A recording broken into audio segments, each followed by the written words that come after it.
Okay, so before I actually continue to the next example, I wanted to show you one more thing. Now, again, this is quite advanced, and I don't want heads to explode, but I do know you guys are at the level to pick this up. So I'm gonna try to explain it very, very slowly, and I want you to follow along best as you can. I know you guys will pick it up, and it's just I just need to work on how I'm explaining. If it doesn't make sense to you guys, please ask in the comments below. This is a little bit more advanced, but it's going to give you a sense of idea of how you can turn this information into a piece of opportunity. Okay, so just like we were discussing earlier about this area on Euro USD, right? I think this area is going to be volatile, right?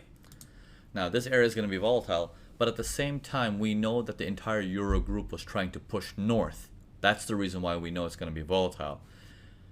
But if you're a person not trading the 60, but rather you're a person trading, let's say, a 15.5, okay? You're trading the 15.5 and you realize that, oh, you're in some kind of a range and you can trade the ranges, right?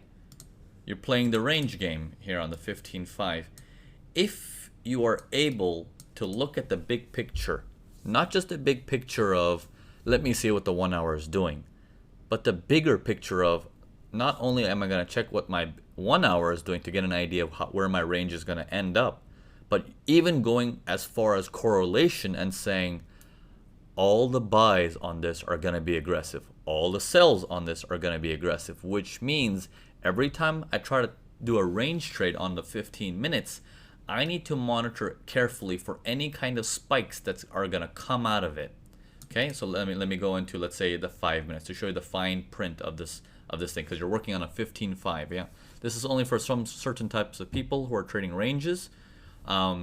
This range can also happen on a 60 and a 4 hours, but then you're checking the daily to get an idea of what the range is going to do, and you're also checking the correlation of the daily, and you're checking what, is it going to fight aggressively. Then you have a better understanding of your range instead of just looking at this in four corners. You have a huge understanding of how can I really benefit from this, because now you have more information to support you. So let's take a quick look at this on the 5 minutes. Yeah, let me go back into that area. As you see the markets are coming down, notice this V formation test is supposed to be the thing that goes boom to the top. Why doesn't it go? Because now you're in this phase of highly aggressive movements. Okay, highly aggressive movements. Now here's another one. We got a V formation this way, but look at the V on the way down, look at the V on the way up. It's lopsided, but it's still fighting. Okay, cannot buy it right now. Here we can, because it fights it and it doesn't do anything on that red bar. It tries to go down again and it doesn't do anything. Okay, we can buy it there, and these trades will go very fast, very aggressively.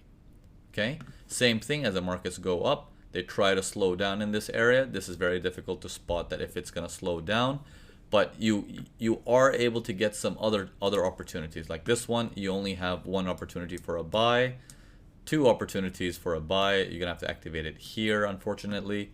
Cannot activate it here, and if you do, you're gonna get a stop loss, but at least now you know why you're getting a stop loss, because you're in between an aggressive battle. So this is why I'm saying it's a little bit more advanced, but this is gonna help you with your post analysis. If you ever see a V formation that has a test and you're like, everything looks perfect, we should be going for a long, but I don't know why I got hit. Now you'll know. Now you will know. Okay? So you'll have a better understanding, and if you can play this game very, very well, you're able to even use the final sellers in this move. Okay, if you can pull out the final sellers in here, support and resistance right there, final sellers who failed. Okay, anyone selling from here, right, as support resistance bounces off that area, they're trying to sell it. No one made money, it bounced up and they lost the money. These are the guys you want to look at an area to exploit. Okay, so as prices are coming into this area, you start getting more and more aggressive with it, saying I think it's preparing for a buy. Okay, and I know why it's trying to go down a little bit lower further. Okay, so some things to keep in mind of. If you can pick it up, great.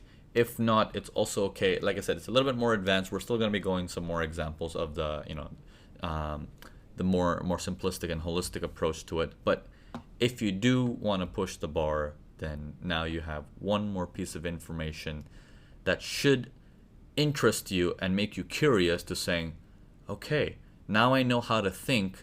Let's see how far I can take my research. Okay, and then you go in and you test in all these things, because now you're no longer just, well, Naveen said do this, so I should do this. I want you to start thinking for yourself too now, which is like, I've already learned how to do this, but I know what more I can do and I can accomplish, which means you now go into research mode automatically, because you know what to look for and you know what each pattern, how to pull out more opportunities out of it. It's just a matter of documenting it and seeing what it means for you and if you're good at it. Okay, so keep steady. Let's go on to the next example.